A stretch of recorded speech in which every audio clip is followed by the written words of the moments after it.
Amada Iglesia, muy buenos días, bienvenidos. Es bueno estar congregados nuevamente en este domingo 23 de mayo de 2021. Yo insisto mucho en el hecho de estar en la agenda de Dios y de que Él haga posible que como iglesia, como un cuerpo que somos, nos estemos reuniendo, siendo Él la cabeza. Así es que a cada uno de ustedes, sus familias, allí en el lugar donde están, en el altar que han edificado hoy, quiero darles una bienvenida y una bendición en el nombre de nuestro Señor Jesucristo. Y, y quiero empezar, como siempre, poniendo todo esto en las manos del Espíritu Santo. Él es Dios y está con nosotros hoy. Él es quien organiza, Él es quien gobierna, dirige y guía todo. Y, y es nuestro anhelo que tanto en nuestro tiempo de adoración, en nuestro tiempo de coinonía, en nuestro tiempo de escuchar el sermón, que es la expresión de su voluntad, estemos todos apercibidos y dispuestos. Quiero pedirles entonces que allí en su lugar, por un momento se pongan de pie, dejen sus distractores a un lado. Sé que tienen sus Biblias, sus cuadernos de apuntes, así es que vamos a dejarlos de lado y vamos a levantar en el nombre de nuestro Señor y para Él una oración. Es la expresión de nuestro corazón, lo que hay en nosotros para Él. Amado Señor, gracias, bendito Rey. Gracias, poderoso Señor, maravilloso Padre de bondad. Gracias por este domingo que juntamos a todos estos domingos durante el tiempo de la iglesia virtual, en donde nos seguimos congregando, demostrándonos tú, Señor, de esta manera, que la iglesia va mucho más allá de un lugar físico. Tú, Señor, a propósito quisiste sacar a tu iglesia de los templos y hacernos brillar en donde debemos brillar, por fuera. Y aquí estamos, Señor. Aquí sigue tu iglesia y durante 2000 años se ha sostenido con persecuciones, con violencia en muchas ocasiones, con mártires de por medio y ahora, en medio de esta pandemia, todavía viva. Señor, gracias por habernos llamado a ser parte de este cuerpo perfecto que tú día a día confirmas. Tu cuerpo, Señor Jesús, tu iglesia. Hoy, Señor, yo quiero bendecir cada familia que ha apartado este tiempo para ti.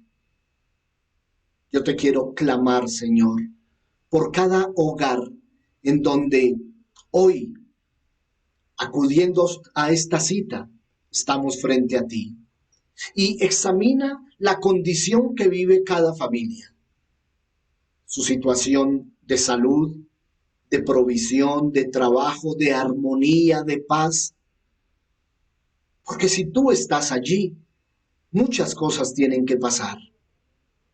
Nosotros, Señor, hemos abierto la puerta de nuestro hogar para que tú vivas.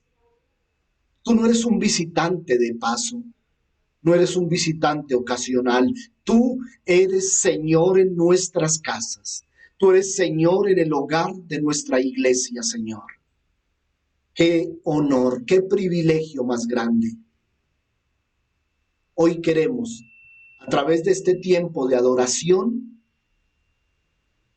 desde este altar, levantar, quemar el incienso más grato que llene tu lugar santísimo, del aroma de una adoración legítima que no nace en las gargantas o en las voces, las raíces del corazón. Esto es lo que hay en nuestro corazón para ti. Te exaltamos, te glorificamos, reconocemos tu señorío, tu majestad, pero sobre todo tu amor. Por eso te adoramos. Te adoramos por la obra de la cruz que hizo posible este encuentro de hoy. Te adoramos, Señor, por el regalo de tu sangre preciosa y pura, derramada para ser justificados, para que nuestros pecados fuesen borrados, para presentarnos limpios, justificados delante de Dios. Te adoramos, sobre todo, por estar aquí, por haber puesto tus ojos en nosotros y venir y estar dentro de cada hogar, de cada familia, de cada hermano y hermana que hoy atendemos a este llamado, un llamamiento santo. Gracias, Señor. Espíritu Santo, este tiempo lo dejamos bajo tu guía, tu gobierno y dirección, en la adoración, en la palabra, en cada oración y en lo que pase en cada vida. Tú eres Dios en nosotros. Obra, Señor, para que este no sea un domingo más, para que este sea un día muy especial. Y de lo que hables y confirmes en nuestras mentes y corazones, podamos nosotros tener para vivir, para tomar de allí el insumo que nos lleva a santidad, para tomar de allí el argumento con el cual, como hijos, clamamos a ti, Abba, Padre. Muévete pues, Espíritu Santo, y haz tu obra, y continúa tu obra. Gracias, amado Rey y Señor. Amén. Aleluya.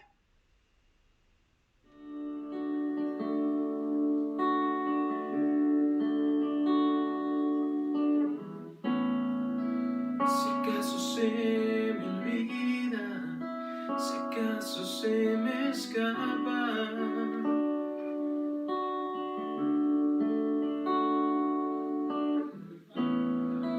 si acaso se me nubla la pasión en mi mirada,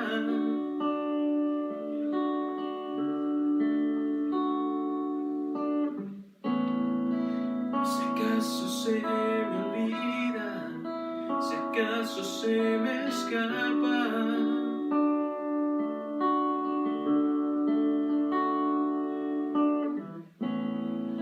si acaso se me nubla la pasión en mi mirada,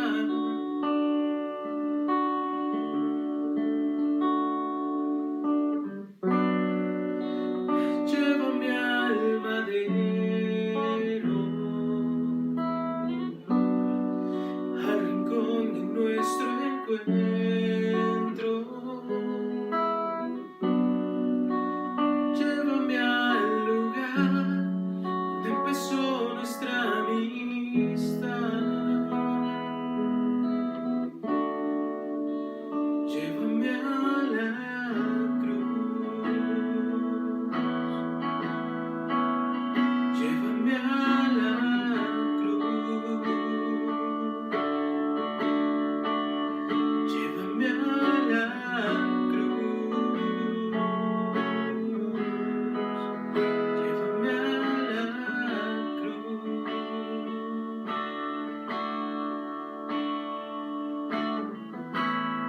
Si acaso se me olvida, si acaso se me escapa,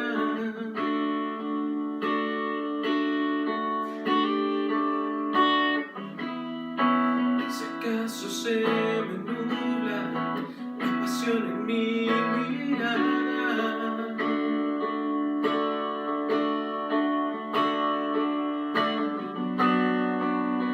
llévame al madero, al rincón de nuestro encuentro.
por ese regalo tan inmerecido que es la cruz, Dios Todopoderoso. Te doy gracias por darme la bendición de ser tu hijo. Yo te pido, Señor, que a pesar de mi pecado, de mi iniquidad, Señor, me permitas volver a ese lugar secreto, Dios, ese lugar donde empezamos a ser amigos, Señor, donde empecé a contarte todos mis problemas, mis cosas, aún las cosas buenas, Señor. Empecé cada día a confiar más en ti, Señor. Te doy gracias, Señor Jesús. Te doy infinitas gracias, Padre, por ser mi amigo. Gracias, Señor Jesús, porque no hay nadie más grande, nadie más hermoso que tú, Señor, en aquel que yo puedo poner toda mi confianza. Te adoro, Señor, y en esta mañana quiero rendirme a tus pies, postrarme ante ti, Señor, y decirte cuánto te amo. Gracias, Señor Jesús. Y llévanos, Señor. Llévanos una vez más. Llévame al madero, al rincón de nuestro encuentro. Llévame al lugar donde empezó nuestra amistad.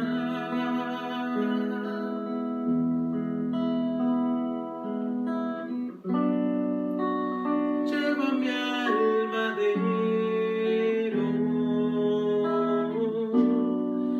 al rincón de nuestro encuentro.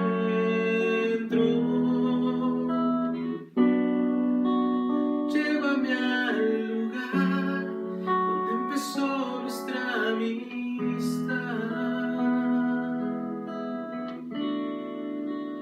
Llévame a la cruz. Llévame a la cruz. Llévame a la cruz. Llévame a la cruz. Y solo en ti, Señor Jesús. Solo en ti hay restauración.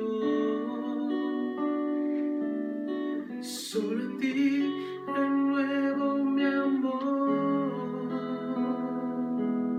Solo en ti hay restauración. Solo en ti renuevo mi amor. Solo en ti hay restauración. Solo en ti renuevo mi amor. Solo en ti hay restauración. Solo en ti renuevo mi amor. Y llévame a la cruz.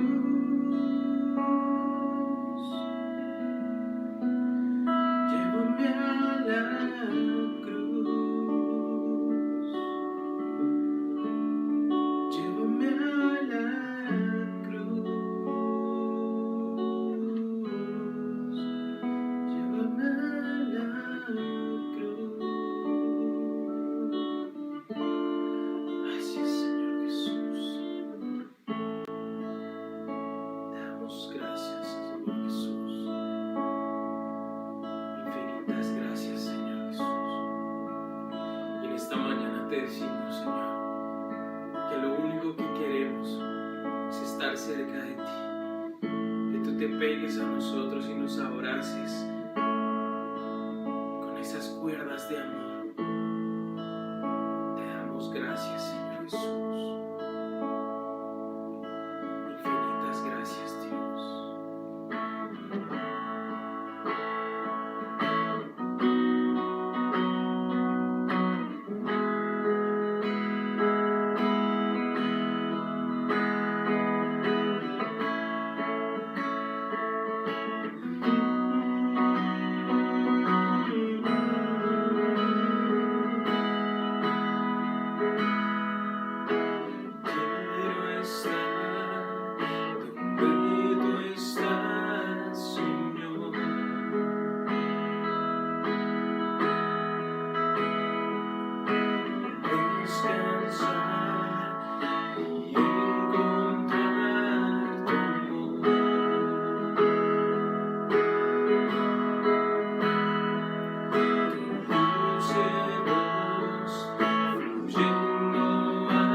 Esto es con respecto a ti, Señor. Es con respecto a ti, Señor Jesús. Solamente es contigo, Dios. Y queremos entregar en esta mañana toda nuestra adoración, Señor Jesús. Toda nuestra adoración, Dios. Porque te amamos. Y si es posible, postrarnos ante ti, Señor. Y ahí donde usted está, hermano, en su casa, en su hogar, si se puede postrar ante el Señor, este es el momento para hacerlo. Y va a cantar conmigo. Cuando la música deja de sonar y estoy ante ti,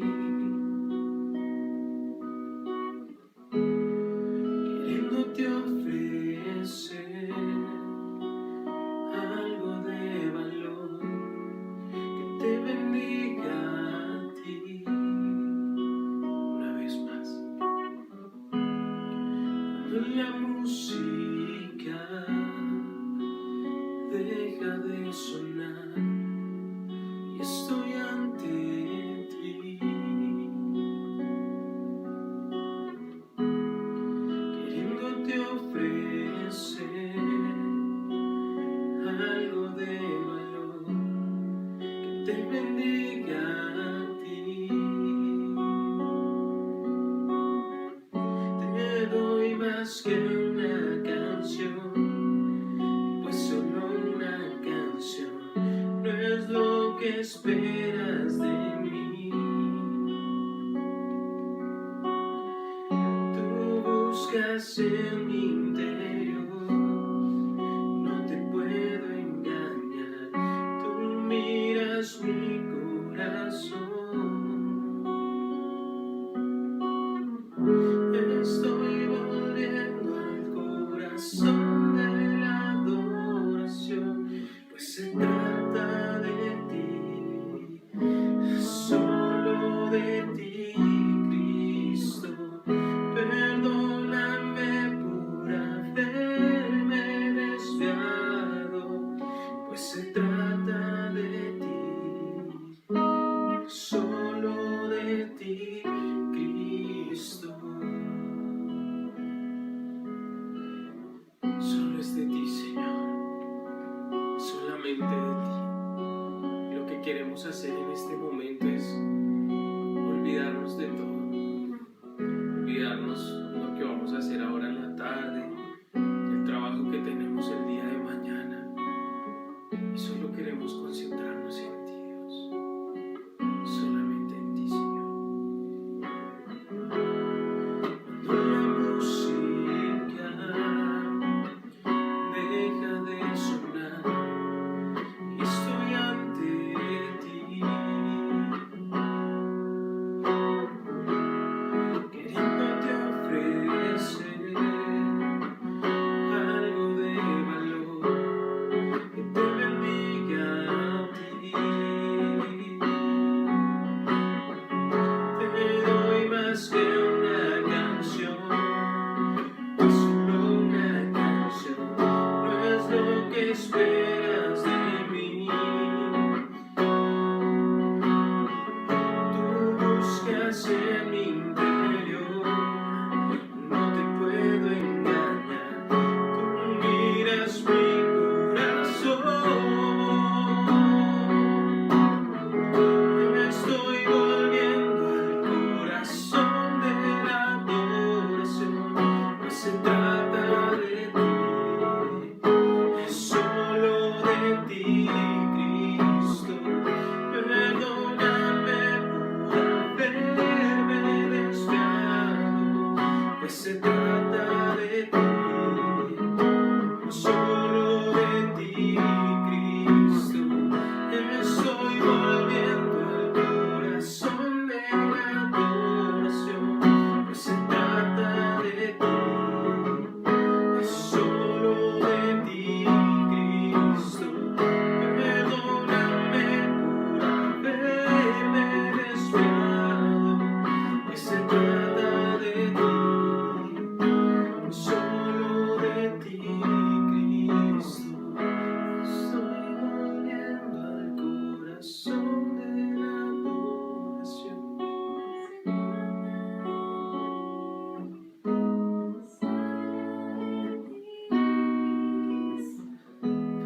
Perdóname por haberme desviado, y se trata de ti, solo de ti, Cristo.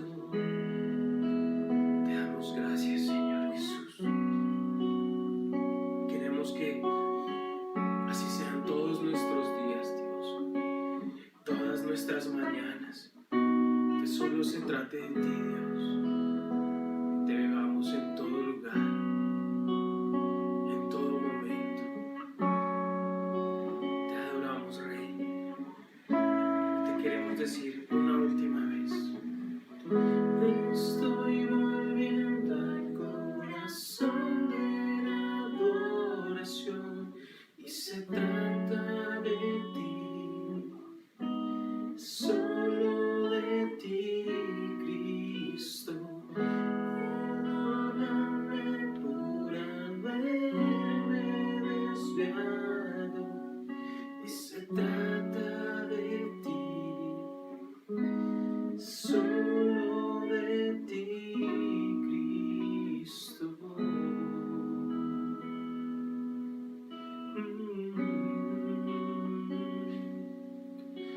ti.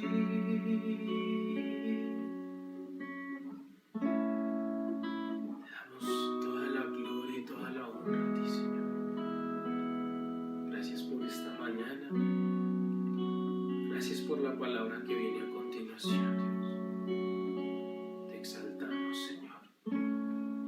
Te adoramos a ti, Señor. Gracias, amado Señor.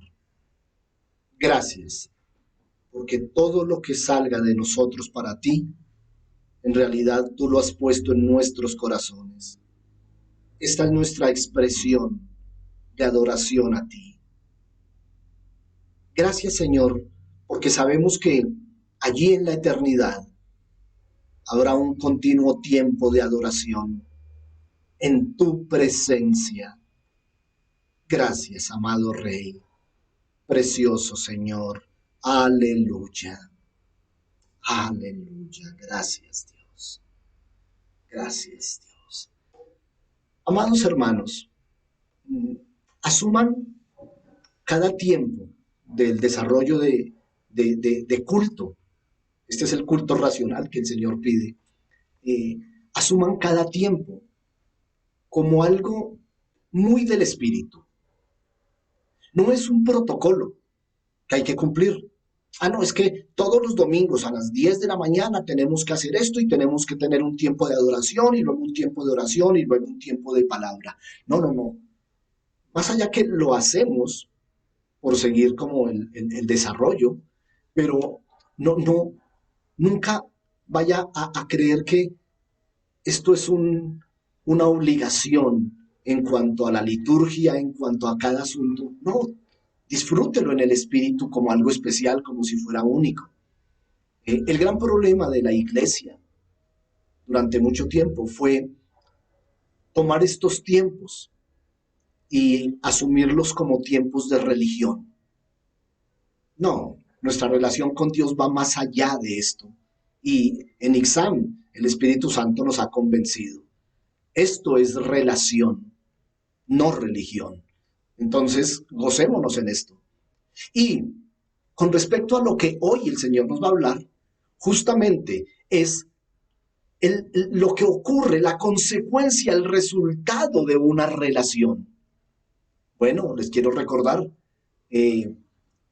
como venimos hablando desde finales de marzo, principios de abril, de redención, y lo hicimos a través de el Antiguo Testamento, de Levítico 16, el día de la expiación y todo lo que implicaba, y lo pudimos confrontar con el Nuevo Testamento y con la iglesia de hoy, y pudimos ver en Jesús el sacrificio perfecto, la redención perfecta, la expiación perfecta, pero también un pueblo perfecto, un pueblo santo, que recibe a través de la obra de la cruz su redención.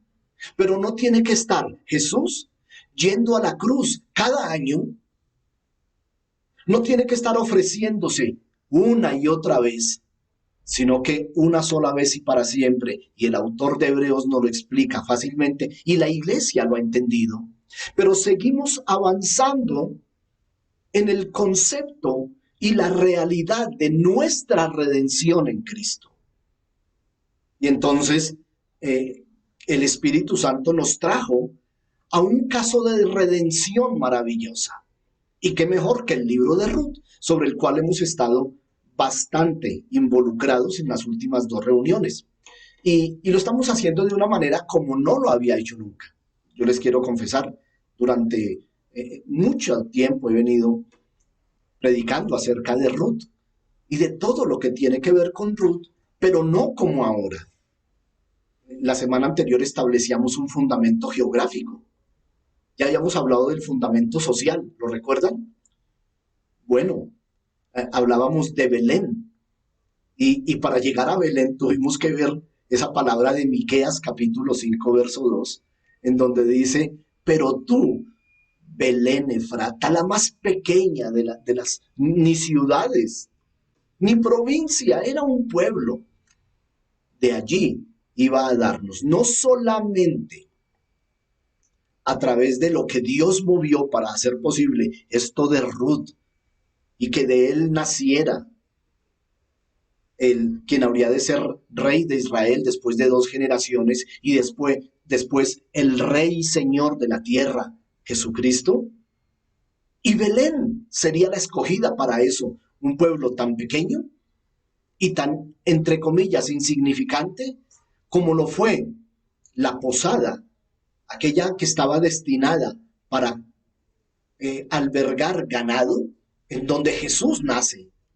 Son los contrastes divinos. El rey del universo naciendo en un pesebre, en una pesebrera. Y hablábamos de Belén, justamente, y llegamos a la comprensión partiendo de la muerte de Raquel. Y cómo me impresionó a mí estudiando esto, cuando en el capítulo 48 de Génesis, y esto a manera de repaso, para enlazar, cómo Jacob le dice a José y a los que allí estaban, le dice que en Belén se me murió Raquel. Y es que el pacto de Jacob con Raquel era muy especial.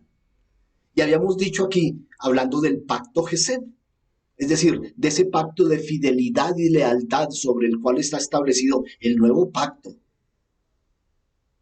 en Cristo. Ese pacto Jacob lo entendía y dice que cuando se me murió, no dice se murió Raquel. Cuando uno dice se me murió, está hablando en primera persona, como si se le estuviera muriendo un miembro de su cuerpo, porque en realidad Raquel era parte de su vida, y entonces toma para sí a esos 2 hijos, Efraín y Manasés, que son en realidad sus nietos, pero figuran como tribus de Judá, cada uno una tribu. Y vimos las maravillas de esos pactos, y entendimos, y vamos a entenderlo más a través de la descripción del libro de Ruth. Soy consciente de a dónde nos va a llevar este estudio. Porque yo sé que algunas personas o en algunas iglesias acostumbran siempre que la predicación va dirigida directamente hacia alguna situación adversa que viven las personas. Y entonces como que el pastor toma un problema, va a la Biblia, lo ilustra y saca las soluciones. Y entonces como que después de cada reunión, no, hoy Dios nos habló que la receta para tal problema es tal remedio y está en tal porción de la Biblia. Pero yo necesito ir a los principios bíblicos. ¿Por qué? Porque ciertamente esas soluciones pueden servir para alguna situación coyuntural. Pero si vamos al principio básico, entonces un problema, una adversidad, una calamidad, cualquier cosa de las que actualmente se vive, podemos encontrar no el remedio, sino allí en la palabra también la raíz. ¿Para qué? Para no seguir incurriendo en eso. De allí comenzamos la predicación de hace 8 días. Que los problemas, las situaciones que se viven, que se materializan, tienen un trasfondo espiritual. Y poníamos el caso de nuestra nación, de nuestra amada Colombia, de la situación que vivimos hoy, no solo de pandemia, sino de orden público, una situación social muy difícil, no la más terrible. Yo me considero muy joven y he vivido muchas situaciones de esas en cada gobierno. Y a estas alturas, yo he vivido por lo menos 14 o 15 presidentes o periodos presidenciales, y cada uno ha tenido su problema. Y entonces siempre se le busca el remedio para esa situación.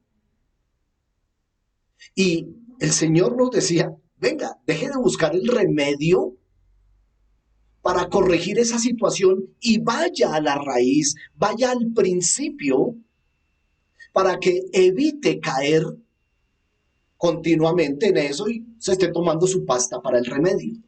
Perdón, su pasta como remedio para eso. ¿A qué voy? Para no confundirles más. Hay un trasfondo, una base espiritual en todo esto que está pasando. Aprendimos como un principio bíblico y espiritual que todo lo que se materializa tiene su raíz en algo espiritual, la misma vida del hombre. Ustedes y yo, mis hermanos, los seres humanos, vivimos como consecuencia de un acto deliberado de amor de Dios cuando con su palabra creadora estableció la creación pensando en el hombre y cuando tenía todo listo hizo al hombre a su imagen y semejanza con el propósito de bendecirlo. Y entonces los bendijo Dios y les dijo, fructificad, multiplicaos, y estamos Génesis 1:26 en adelante. Pero el hombre pecó. Y un problema con base espiritual, una desobediencia al Dios del cielo, ha traído a la humanidad de generación en generación, milenio a milenio, siglo a siglo, a problemas, a crisis como estas que vivimos. Y entonces, la solución, volvamos los ojos a Dios, porque si la raíz es espiritual, bueno, examinémoslo en nuestros hogares. ¿Cuál fue la situación que llevó o que ha llevado a un padre a terminar en el alcoholismo o a un hijo perderse? Y cuando examina uno la situación, ¿y dónde está Dios en todo eso? No, aquí no creemos en Dios. Por favor, ¿qué más puede pretender el hombre sin Dios? Dice la palabra, dice el necio en su corazón, no hay Dios. Somos unos de los que acudimos siempre a Segunda de Crónicas 7:14 cuando hay crisis en los gobiernos, porque la palabra, y hablando específicamente de Israel, que estaban en crisis, que estaban siendo sometidos por imperios o por pueblos extranjeros, la palabra de Segunda de Crónicas es tan clara en el 7:14 que dice que si mi pueblo se humilla, vuelven su rostro a mí, claman a mí y se arrepienten, yo escucharé desde los cielos y antes de resolverles el problema, perdonaré sus pecados y luego sanaré su tierra. ¿Cuál es ese orden? Por eso ustedes nos han visto en Ixam. En Ixam pedimos continuamente perdón por el pecado de Colombia y lo enumeramos. Corrupción, homicidios, injusticias, todos los problemas que atañen a nuestra sufrida y abnegada patria. Y pedimos perdón por los gobernantes, pedimos perdón por la guerrilla, paramilitares, fuerzas armadas, gente del común, porque es el orden bíblico, para que Él primero perdone el pecado y luego sane la tierra. Nuestra Colombia necesita ser sanada. Bueno, son principios espirituales, raíces espirituales que se materializan en crisis, en problemas, tribulaciones, sufrimiento, muerte. Y la solución no son partidos políticos ni figuras. No. La solución es volver los ojos a Dios. Y el libro de Ruth nos muestra eso. El libro de Ruth nos muestra un terrible problema en el que hay una redención y entonces las cosas cambian. Y decíamos, el libro de Ruth que comienza con hambre, sigue con muerte y termina en redención, en matrimonio y un nacimiento. Y nacimiento de familia real. ¿Quién hace eso? Y en medio de todo hay una palabra clave. Gesed, amor de pacto.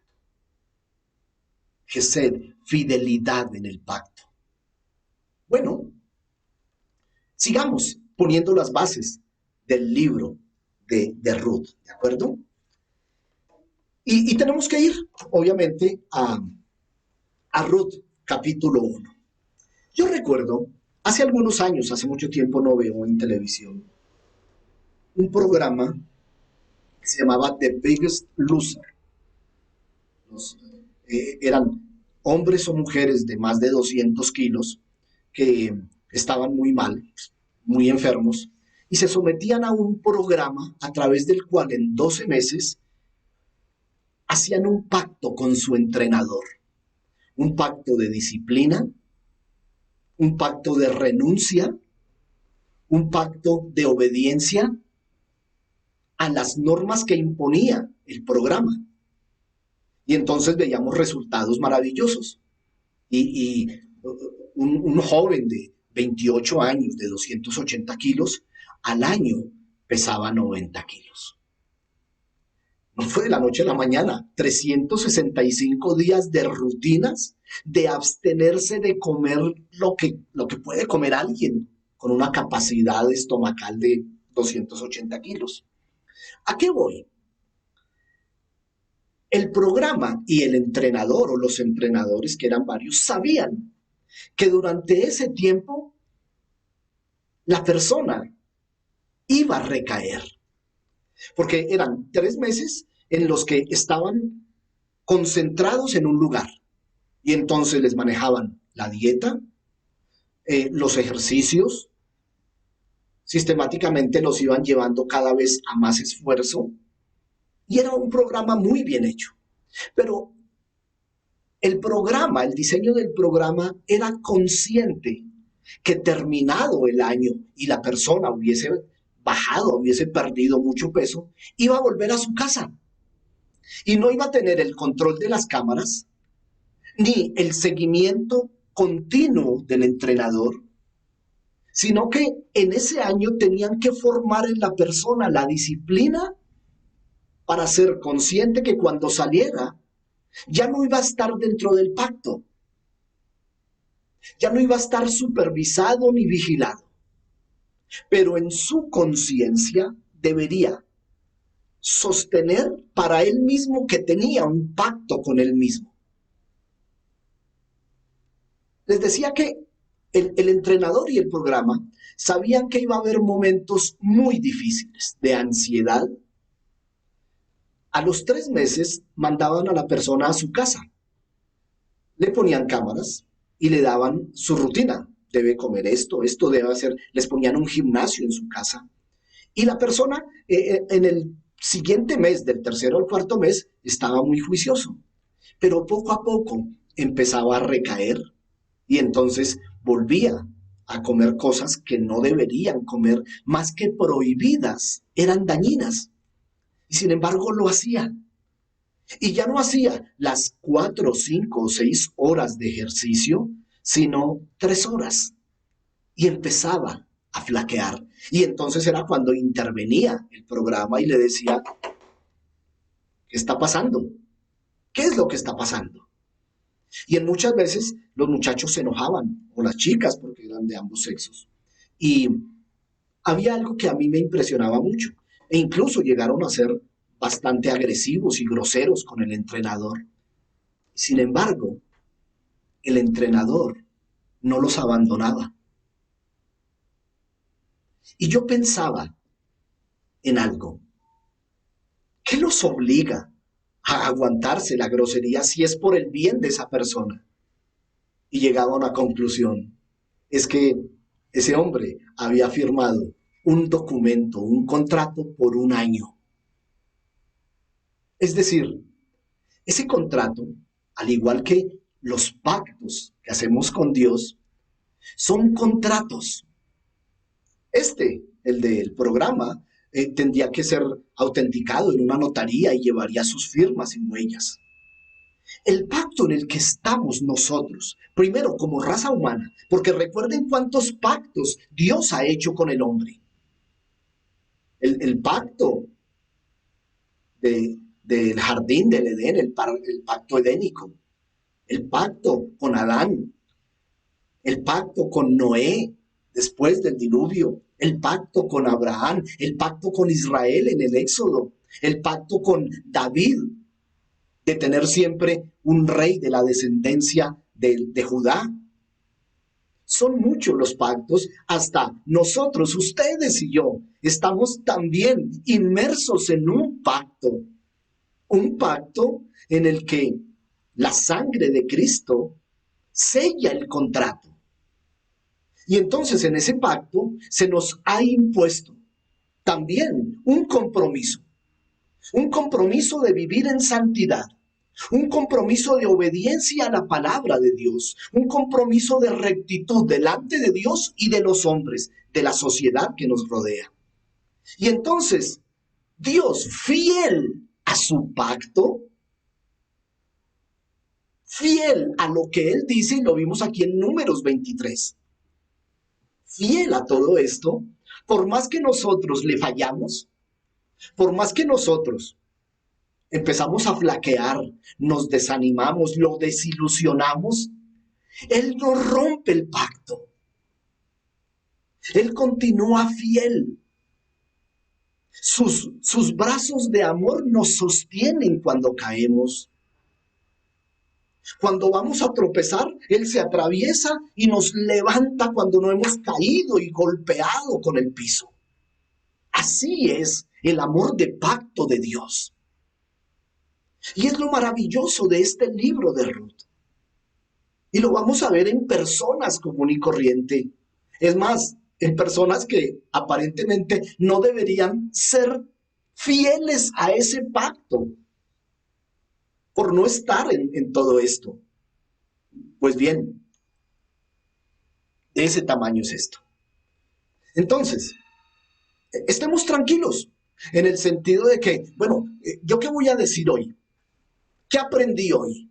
Recuerda, no vamos a aprender soluciones, vamos a aprender principios de los cuales nosotros podemos llegar a las soluciones y conclusiones. Eso es lo grandioso de poder meternos en la palabra. Libro de Ruth, capítulo 1. Aconteció en los días que gobernaban los jueces, que hubo hambre en la tierra, y un varón de Belén de Judá fue a morar en los campos de Moab. Él, su mujer y 2 hijos suyos. Es impresionante cómo un versículo de la Biblia puede llegar a brindarnos tanta información en una introducción para poder entender tantas cosas. Recuerden, hace creo que 15 días leímos este versículo y a raíz de ese versículo tuvimos que irnos para entender todo el trasfondo. Y lo voy a resumir. Baja nuevamente, por favor. Bueno, dice que la historia comienza en los días que gobernaban los jueces. Y dijimos que pasaba en los tiempos que gobernaban los jueces. Porque el versículo que antecede a esta porción, si ustedes están en un computador y le dan versículo anterior, los va a mandar inmediatamente a Jueces 25-21. ¿Me ayudas con eso, por favor? Jueces 21-25, que es el versículo anterior a este. Y entonces, el libro de Ruth es la continuación de lo que dice allí. En estos días no había rey en Israel, cada uno hacía lo que bien le parecía. Traduzcamos esto. Caos. Si en una casa cada cual hace lo que le parece, caos familiar. Si en una nación cada ciudadano hace lo que bien le parece, caos nacional. Pues bien, eso pasaba en los días de los jueces. Pero estábamos diciendo que hay un pacto de por medio. Y lo estuvimos viendo aquí a través del Deuteronomio hace 8 días. Y si usted quiere, repase para que pueda llegar allí. Pero vimos aquí mismo en el libro de los jueces, en el capítulo 2, versículo 25, no lo busquen, es un repaso. Recuerden que Dios estuvo en relación con Moisés. Moisés muere, levanta a Josué. Josué es fiel a Dios. Josué es maravilloso, porque es alguien que no es ni de la tribu de los levitas, para ser del sacerdocio, pero tiene más discernimiento espiritual que los sacerdotes. No es de la tribu de Judá, como para decir, no, es que yo soy ancestro de quien vendrá a ser el rey. No, es alguien común y corriente, pero que ama a Dios. Tanto que cuando el pueblo empieza a flaquear en tiempos de Josué, cuando ya han entrado a la tierra prometida, ve que cada uno está como desviándose. Y finalmente Josué les dice, yo no sé ustedes, pero yo y mi casa serviremos al Señor. O sea, independiente de lo que esté pasando alrededor, yo y mi casa serviremos al Señor. Y Él los vuelve al orden de Dios. Pero en el capítulo 2 del libro de Jueces narran cómo murió Josué, anciano. Y murió también toda la generación que había pasado el Jordán, que habían visto abrirse el río Jordán para que ellos pasaran. No el Mar Rojo, la generación que vio abrir el Mar Rojo se murió en el desierto. Pero estos de la generación de Josué comieron del maná que Dios mandaba cada día y de las codornices que el Señor les regalaba cada día, y bebían del agua de una manera milagrosa y eran guardados de día y de noche, de día por una nube que les guardaba del sol del desierto y de noche por una columna de fuego que les calentaba y aparte de eso les indicaba a dónde seguir. Y esta generación por décadas caminaron por el desierto y ni sus vestidos ni su calzado se gastó. Entonces eran testigos del amor de pacto de Dios. Pero muere esta generación y la generación que venía, que ya estaba instalada en Canaán, se olvidó de Dios. No eran testigos de la fidelidad de Dios materializada. Y entonces pasó lo que el Señor les había advertido antes, estando todavía en Moab. Antecitos, donde Moisés muere en Moab, que queda antes de pasar el Jordán al otro lado de Jericó. Y mueren. Y esta generación, no obstante, había oído que una de las advertencias era no juntarse, no emparentar con los pueblos paganos de Canaán, sino erradicarlos de allí. Y les decía, ¿por qué? Porque si ustedes hacen familia, parentela con ellos, van a terminar adorando a sus dioses. Y eso pasó. Y entonces ustedes van a ver de ahí, del capítulo 2 en adelante, un sube y baja, un tobogán de el pueblo oprimido a causa de su pecado por los pueblos vecinos. Clamaban a Dios, Dios los escuchaba. El Dios de pacto, ¿no? Él no los abandonó. Por eso les hablaba lo de Biggest Loser. ¿Por qué? Porque no obstante, el beneficiado, el que tenía que obedecer, fallaba, pero Dios siempre estaba allí. Nunca los abandonó. Nunca nos abandonó. Entonces, les levantaba un juez. Y este juez los liberaba. Y vivían años, 20 años, 40 años. Y entonces ahí vemos a Otoniel, vemos a Ehud, vemos a Gedeón, vemos a Sansón, vemos a Débora, a Barak, a Jefté, a todos los jueces que están allí, 14. Y entonces ellos los liberaban y en ese tiempo todos le daban gracias a Dios. Gracias, Dios, porque apagaste este incendio. Pero cuando desaparecía el humo del incendio y las cenizas, volvían y pecaban. Y Dios otra vez los entregaba. Bueno, quiero decirles, la narración del libro de Ruth ocurre en este tiempo. Es de estos tiempos. No después de los jueces, sino en el tiempo en que Israel pecaba y caía. Y Dios los levantaba. Entonces, en una de esas caídas, volvamos por favor a Ruth capítulo 1, encontramos que hubo hambre en la tierra. Ahí estamos. Aconteció en los días que gobernaban los jueces que hubo hambre en la tierra. Listo, entonces ya conocemos la razón. Y un varón de Belén de Judá fue a morar en los campos de Moab, él, su mujer y sus 2 hijos.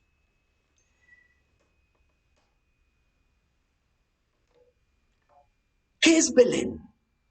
Lo habíamos hablado. Belén es, como ya pusimos el antecedente geográfico, y cultural y social de Belén, hay alguien de esa población. En Belén, como lo vamos a ver en el relato de los capítulos 3 y 4, hay grandes extensiones sembradas de trigo y de cebada y sirven para darle de comer prácticamente a toda Judá. Pero en aquellos tiempos, la siembra, la cosecha no se dio por el verano, o por lo que haya sido, porque en muchos casos no era el verano, y lo vemos en Gedeón, uno de los jueces. Dice que cuando venía el tiempo de la cosecha, entonces venían los enemigos y quemaban las cosechas, y entonces esa era la causa del hambre. Pero yo les decía que el significado de Belén va mucho más allá, porque es que Belén, y si ustedes consiguen una Biblia en hebreo, van a ver que nunca aparecerá el nombre Belén, sino el compuesto, Bet-Lehem. Bet-Lehem, casa del pan. Lehem es pan. Y entonces, en la casa del pan no hay pan. No hay para comer, hay hambre. Y entonces él se va, no a buscar la solución en los campos de Moab, sino a vivir en los campos de Moab. Es decir, ¿recuerdan ustedes? Y lo hablamos la semana anterior, cuando hablamos en el momento en el que Dios llama a Abraham, Abraham, deja tu tierra, deja tu parentela, deja la casa de tus ancestros y ven al lugar que te mostraré. Y Abraham creyó y caminó allí. Pero salir de Ur era renunciar a sus parientes, a sus familias, a sus costumbres, a su cultura, a su comida, a su idioma. Cuando alguien emigra a otro lugar, aquí tenemos algunos conocidos que un día se fueron para Australia. No solamente es un viaje de trabajo a Australia, no es una transformación o una variación en mi vida laboral. No, están dejando su familia, su tierra, su parentela, su cultura. Es un morir a ellos mismos para ir y cobrar vida en ese lugar y asumir para sí todo lo que pasa en ese lugar. Lo hizo Abraham. Y lo vamos a ver más adelante en Ruth, cuando renuncia a Moab para ir a Israel. Pero ella, en su sabiduría, es una mujer sabia, una mujer virtuosa. Y aquí hago un paréntesis. En la Biblia hebrea, el libro de Ruth no está después del libro de Jueces. El libro de Ruth hace parte de los escritos y está después del libro de Proverbios. ¿Me quieren recordar en qué termina el libro de Proverbios? Capítulo 31. Mujer virtuosa, ¿quién la hallará? Su estima sobrepasa la de las piedras preciosas. Y empieza a describir lo que debería ser una mujer virtuosa. E inmediatamente sigue el libro de Ruth. Y entonces vemos en Ruth la personificación de la virtud de la mujer narrada o presentada por Salomón en el capítulo 31 de Proverbios. Y entonces, cierro paréntesis y vuelvo a decirles, esta Ruth, al dejar Moab, le dice a Noemí, a donde tú vayas yo iré. Tu familia será mi familia, tu pueblo será mi pueblo, tu raza será mi raza y tu Dios será mi Dios. Entonces, irse a vivir, a morar a otro lugar es renunciar a mi lugar y asumir todo lo que pase allí. Y estamos leyendo en el capítulo 1, versículo 1 de Ruth, que esta familia decepcionada por Israel se va a vivir a Moab. Deja Israel, deja la casa del pan. Bueno, si en la casa del pan no hay pan. Pero no solamente estaba dejando su tierra, estaba dejando a su Dios. Estaba dejando sus costumbres, estaba dejando la ley de Moisés, dada por Dios. Estaba renunciando a todo lo que había en su vida. Y yo me pongo a meditar pensando en el legalismo y machismo judío o israelita de aquel tiempo. ¿Consultó él con su esposa y sus hijos? Les dijo, oremos a nuestro Dios, es el pueblo de Dios, y que nos dirija si esperamos más o qué hacemos. O él, como un patriarca israelita, judío, porque él sí era de Judá, sencillamente tomó una decisión, renunciamos a nuestro país, a nuestras costumbres, a nuestra parentela y nos vamos a Moab.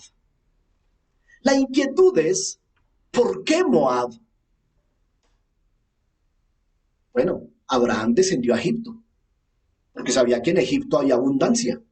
Bueno, es que en Egipto siempre hubo abundancia. Y echémosle la culpa al río Nilo. ¿Qué había en Moab?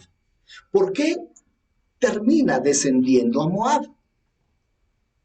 Si hay antecedentes terribles acerca de Moab. ¿De dónde viene Moab? Primero, ¿de dónde vienen los moabitas?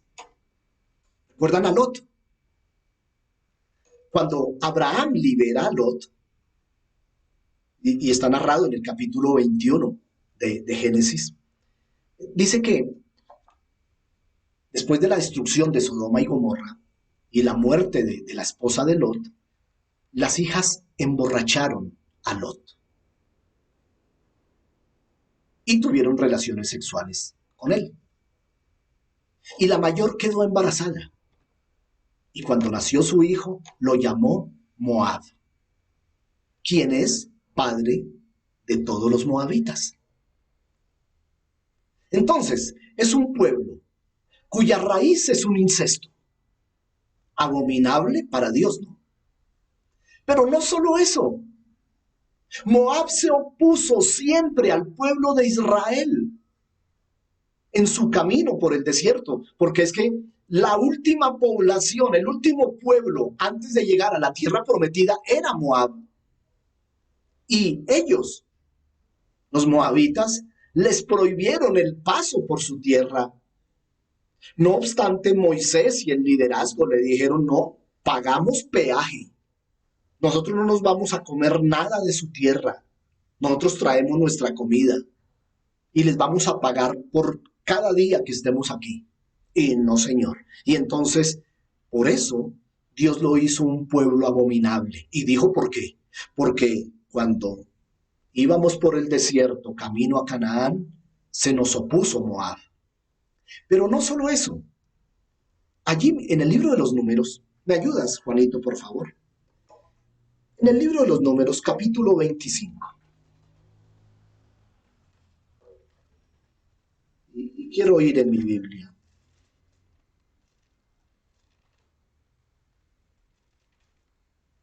Recuerden, esto pasa en los días siguientes a lo que Balaam pretendió hacer, de lo que hablamos allí en Números 23. Listo, ya lo tienen ustedes aquí también lo estoy viendo. Números 25. Resulta que Balaam no pudo maldecir a Israel. ¿Recuerdan por qué? Balac, rey de Moab, le pagó a Balaam, un vidente, para que maldijese a Israel. Y él no lo hizo, no lo maldijo porque dijo, no, Dios dijo que es un pueblo bendito y cómo voy a echar yo una decisión de Dios. Él decidió bendecirlos y él no es hombre para arrepentirse, ni hijo de hombre para mentir. Él no iba a hacer eso. Él dijo que los iba a bendecir. Más bien, venga, les digo, las moabitas yo he visto que son muy bonitas. ¿Saben qué? Que pasen en secreto al campamento de Israel y seduzcan a los hombres de Israel. Claro, estos muchachos, estos jóvenes, estos hombres, llevaban muchos años de pasar por el desierto y andar con las mujeres de Israel. Ya conocían sus atuendos, ya las conocían a ellas, y las moabitas llegaban muy perfumadas para seducirlos. Y entonces Israel empezó a fornicar con las hijas de Moab por un consejo de Balaam, ¿no? Miren qué tal el profeta, ¿no? Y entonces, ustedes no se imaginan, ahí mismo en Números, en el capítulo 31.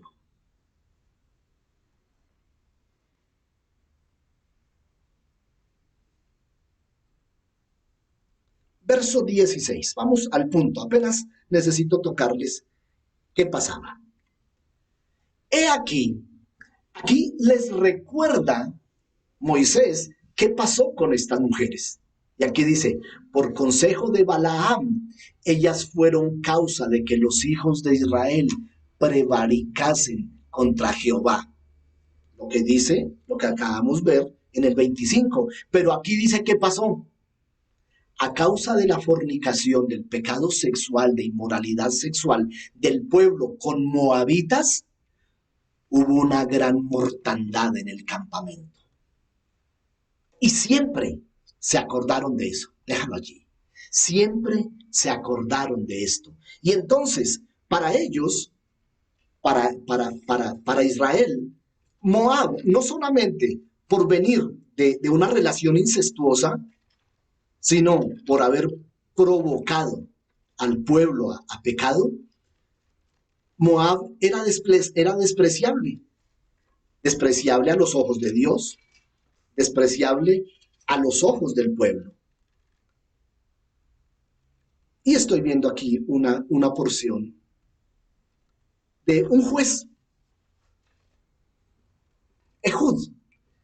Alguna vez, y lo he hecho no una vez, hablando de Ehud, fue el segundo juez después de Otoniel. Y lo que hace con Eglón era el rey de Moab, y está en el capítulo 3. Ayúdame por favor en el capítulo 3 del libro de los jueces.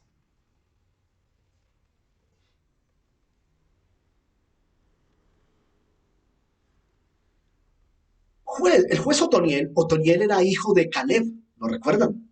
El que con Josué fueron a ver la tierra prometida y trajeron un parte de fe. Y este Caleb tiene un hijo, se llama Otoniel, y Otoniel es el primer juez. Y entonces él libera a Israel y el pueblo tiene un tiempo de paz, pero vuelve y peca. Y aquí en el capítulo 3 vemos entonces que otra vez pecan y el pueblo clama y les levanta a uno, a Ehud o a Od, se llama el juez. Porque en ese tiempo los moabitas los tenían oprimidos. Capítulo 3, verso 12. Listo. Ahod, el juez, liberta a Israel de Moab.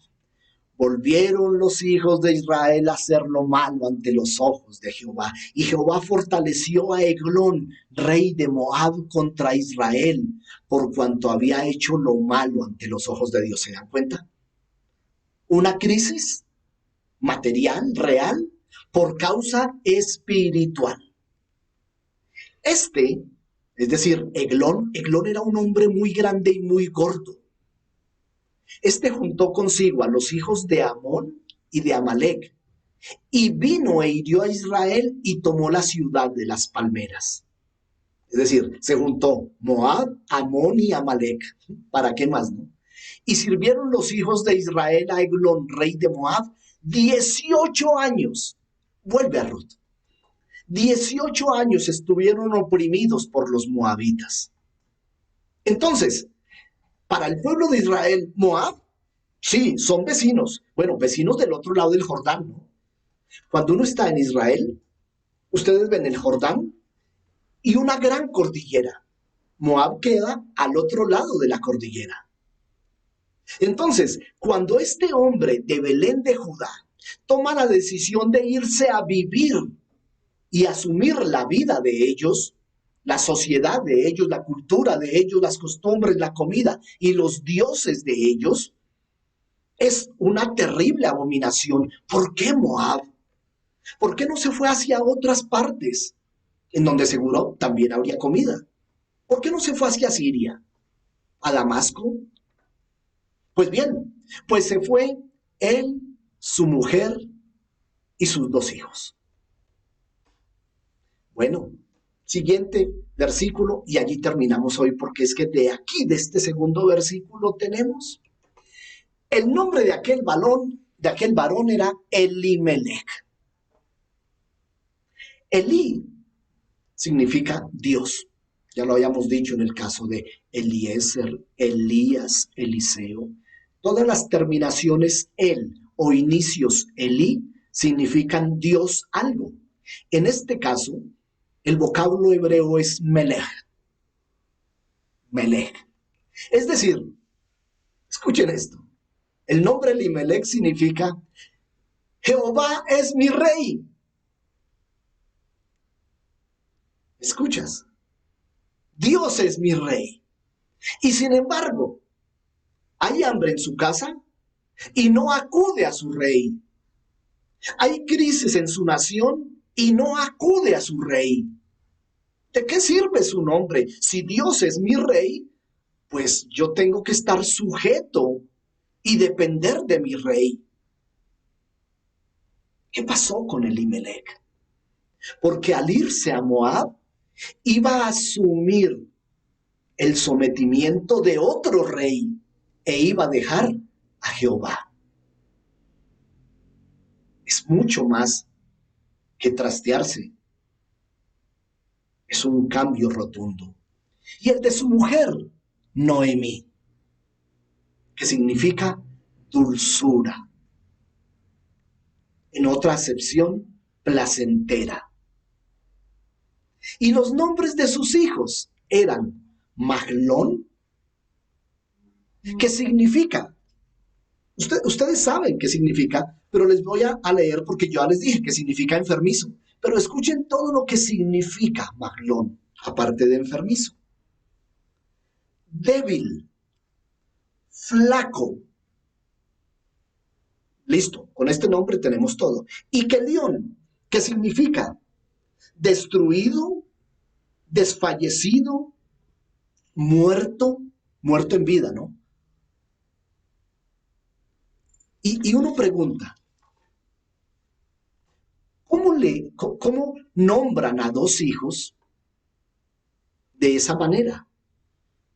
Yo quiero pensar que desde que nacieron eran muy enfermos, que se veía que no iban a llegar a una edad muy adulta, pero los nombres de ellos nos dan la idea de una familia completamente golpeada por las circunstancias. Es decir, viven en la casa del pan, pero no hay pan. Dios es el rey, pero no de ellos. Y sus hijos, Maglón y Kelión, son enfermizos y moribundos. Pues bien, llegaron pues a los campos de Moab y se quedaron allí. Yo pienso en algo y meditemos en eso, mis hermanos, y quedemos hoy en esto. Cuando una situación va mal, como era la crisis de Belén a causa del pecado, ya lo sabemos, ¿por qué insistimos en agravar la situación? ¿Por qué razón terminaron en esa condición? Cuando uno está mal, ¿qué hace? Pues acude a su Dios. Cuando hay un problema, ¿qué hace uno? Pues buscar a su Dios. Y mucho más si uno es consciente que en realidad la crisis que vive tiene un fundamento, una raíz espiritual. Elimelech no comprendería eso y se fue a buscar una solución material, una solución económica, cuando su solución era espiritual. Su solución era confesar su pecado. Su solución era presentar a sus hijos. Señor, mira a mi hijo enfermo y moribundo. Sánalo, Señor. Porque es que esta familia lo que hace es mostrarnos lo que puede estar pasando en nuestras casas. Que habiendo crisis y teniendo Dios, teniendo un rey, buscamos las soluciones en otra parte. Y lo que hacemos es agravar las situaciones.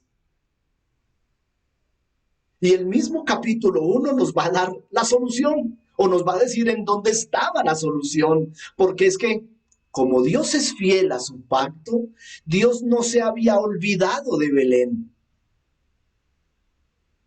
sino que llegado el momento, visitó Belén y les dio abundancia. Y cuando eso pasó, Noemí estaba en Moab, porque ya había muerto Elimelech, el enfermo y el moribundo. Pero había dejado otra situación grave. No solo a una viuda, Noemí, sino que sus hijos, Maglón y Kelión, también se habían casado. Y ahora lo que tenemos es 3 viudas. 3 viudas, solas, sin dinero. ¿Se agravó el problema o se resolvió? Pero Dios interviene, porque al igual, o como mostramos al inicio, el entrenador había hecho un pacto y no obstante iban por mal camino, iba a intervenir para ayudarlos. Y la palabra que se usa aquí en el libro de Ruth es Gaal, redención. La solución de todo esto fue redimir. No se pierda de lo que sigue, Dios mediante, el próximo domingo, que cada vez ahora sí nos estamos metiendo más en el texto con todo el antecedente. Porque esto que pasa espiritualmente en esta Biblia está hablando a nuestra vida, a nuestras familias. Nos está haciendo volver los ojos a nuestro Dios para no volver a fallar, no volver a equivocarnos en nuestras decisiones. Oramos. Amado Señor, poderoso, fiel y verdadero Rey, gracias. Gracias, Señor, por este día maravilloso. Gracias por permitirnos en este domingo congregarnos alrededor de ti, a tus pies, para escuchar tu palabra y ser confrontados con malas decisiones que hemos tomado. Pero, Señor, el libro nos habla de redención. Por tanto, creemos que tú, Señor, vas a intervenir y nos devolverás la bendición, la que nosotros mismos desechamos. Perdona la dureza de nuestro corazón. Y Padre, acércanos otra vez a ti. Mira que hemos levantado un altar en nuestras casas. El altar es el lugar de encuentro de nosotros contigo, Señor. Gracias por estar aquí. Gracias por cada familia que hoy está abriendo sus ojos a su realidad espiritual y material. Padre del cielo, déjame presentarte las familias que padecen enfermedad o necesidad o crisis. Hoy los traigo a tus pies para que obres misericordia y al igual que como dice el libro de Ruth en el capítulo 1, visites cada familia y traigas tu bendición. Hoy clamo una vez más por nuestras hermanas y hermanos que necesitan de esa intervención tuya, por la vida de Inesita Salcedo, por la vida de nuestras hermanas Flor Serrano, por Flor González, por Flor Delgado, por Martica, por Azucena, por Marlene, por Azul, por cada una de nuestras hermanas. Te clamamos que sigas levantando la vida de Miguelito, la vida de Marcos, la vida de Cera. Hoy traemos la vida de Gonzalo Cáceres a tus pies. Tú sabes lo que está pasando. Obra, Señor, con tu poder en su vida, en su cabeza. Tócalo, Señor, a él y a su casa. Están en tus manos, Señor. Y a cada familia que hoy se ha congregado en tu nombre y en tu presencia, que tu bendición esté siempre sobre nosotros, que estamos bajo este pacto de fidelidad. Amado Señor y Dios. Gracias, mi Rey. Gracias, mi Padre amado. Aleluya. Aleluya. Amén. Gloria a ti, mi Rey. Amén. Gracias, Señor. Mis hermanos, qué buen tiempo. Qué buena semana esta para meditar en esto. Amados, vamos adelante, que es voluntad de Dios bendecirnos. Déjenme invitarlos para el martes, 6 de la tarde, para tener nuestro día de oración, para seguir clamando por nuestra Colombia. Ya vimos el orden. Confesamos el pecado y perdona nuestro pecado y sana nuestra tierra. Qué gran verdad. Y para orar por cada familia y por cada situación. De tal manera, allí nos veremos, si Dios lo permite. Pasen un resto de domingo en bendición y por aquí, Dios mediante, estaremos el martes. Bendiciones, mis hermanos.